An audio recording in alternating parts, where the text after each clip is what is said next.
Mike, you're in a tight division race. Will you watch Baltimore Saturday night? I didn't even know they played Saturday night until you just told me. So that tells you where I'm at. All right, we will be taking a look at the AFC conference standings in just a bit, but of course it is Tomlin Tuesday here on Steelers Live. So let's go ahead and take a look at the injuries that Coach Tomlin mentioned earlier today. Guys to keep a watch on as practice resumes on Wednesday here at the UPMC Rooney Sports Complex. These injuries, the first three are from in-game against the Patriots on Sunday at Heinz Field. Cam Hayward is dealing with a hyperextended knee. Bud Dupree hurt his knee. They're calling it a contusion. And then Terrell Edmunds is currently in the concussion protocol. Not a lot of information about those guys, but Coach doesn't anticipate they'll miss too much of practice time this week. And then, of course, James Conner, who has missed the past 2 games. Coach said he saw him down in the training room earlier today and is hopefully the treatment will be setting stage for him to have a productive Wednesday, as I said, when practice picks back up here at the Steelers facility. So those 4 guys we'll keep an eye on, but the good news, there is one name not on that list, and that is Ben Roethlisberger, who has been dealing with rib injuries. Yes, I just talked to him right before I came in here. No worse for the wear, no negative consequences from this past week's performance. All right, so that's that when it comes to injuries, but back to Coach not knowing when the Ravens play. I can tell you the Ravens will be heading to the West Coast to face the Chargers on Saturday night, an 8:20 kickoff here in Eastern time. So let's take a look at the AFC conference standings and explain what has to happen or can potentially happen in terms of the Steelers clinching a playoff spot. So if the Ravens lose to the Chargers on Saturday and then the Steelers beat the Saints on Sunday, Pittsburgh would automatically clinch the AFC North division. That would be their 3rd consecutive title. There's still a lot going on here, but because the Colts won and the Titans won this past week, even the Browns won in Denver, for the Steelers to get that wild card spot, a lot of other crazy things have to happen. So we'll just focus on the plain and simple. So again, if the Ravens lose on Saturday and the Steelers win on Sunday, the Steelers would win their 3rd straight AFC North title. So we will continue to break it all down for you, but that is the simple explanation as we stand here right now.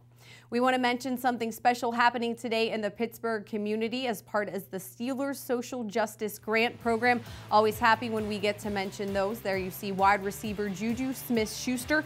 He was in Sharpsburg today to help donate a $20,000 check from players, including him and many others, and the Steelers organization to Meals on Wheels, helping some of the elderly people in the Pittsburgh community, making sure that they get something good to eat. So thanks to Juju and all the Steelers who donated today as part of the Steelers Social Justice Grant. We are going to take a quick break. When we return here on Steelers Live, quick hits from Coach's press conference.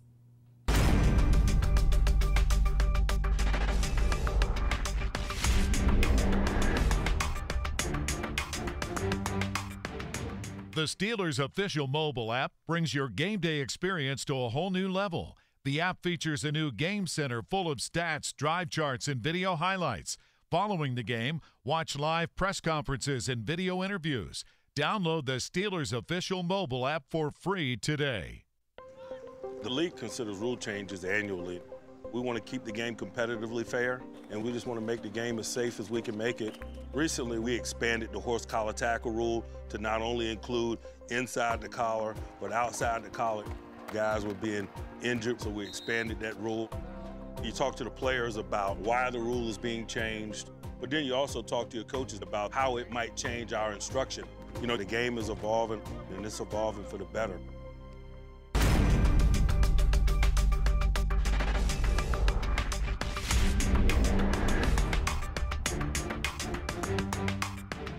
What went into the decision to take the ball on Sundays? We didn't want to give it to Brady. It's fair to say you wouldn't want to give it to Breeze then either? We'll see. All right, and today on Ben Roethlisberger's radio show, he said that him and Coach talked right before they left the locker room to take the field on Sunday against the Patriots. Coach said, hey, I'm going to give you guys the ball if you can. Ben said he was okay with that, and of course that worked in the Steelers' favor. So a lot more, we'll see what they do on Sunday, as Coach said. But Coach also talking highly about the Steelers' defense. I know we highlighted Joe Hayden's performance yesterday here on this program, but a lot of other great things, and Coach was saying saying how happy he was with the way that they were responding to turnovers and helping the offense cash in whenever they could get them, especially that interception that led to a field goal. Also on defense, he said they played well with sudden change football, and a lot of that had to do with inside linebacker Vince Williams, who was the communicator to the Steelers defense. I can't say enough about our ability to communicate.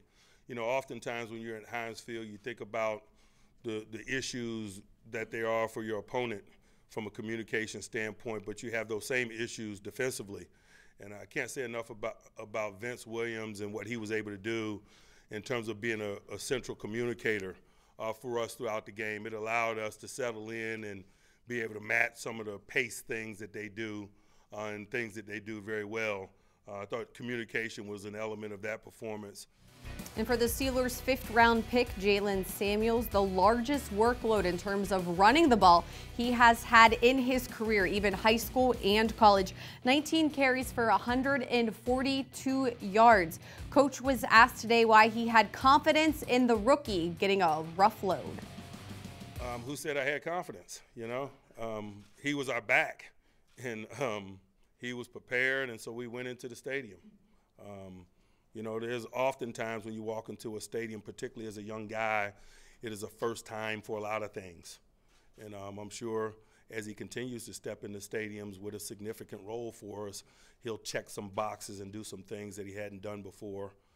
All right, it was well documented what happened last week with Chris Boswell. The Steelers holding place kicker tryouts decided to stick with Boz. Not a great start for him against the Patriots. There you see him missing a 32-yard field goal, but when it counted and when they needed to increase their lead against Tom Brady and the Pats, Boswell nailing a 48-yard field goal. Here's Coach on his kicker's performance. Mike, you satisfied enough with what Boswell did to be no issue this week? I'm not into that satisfaction word. We're ready to move forward this week. With Boswell? Yes.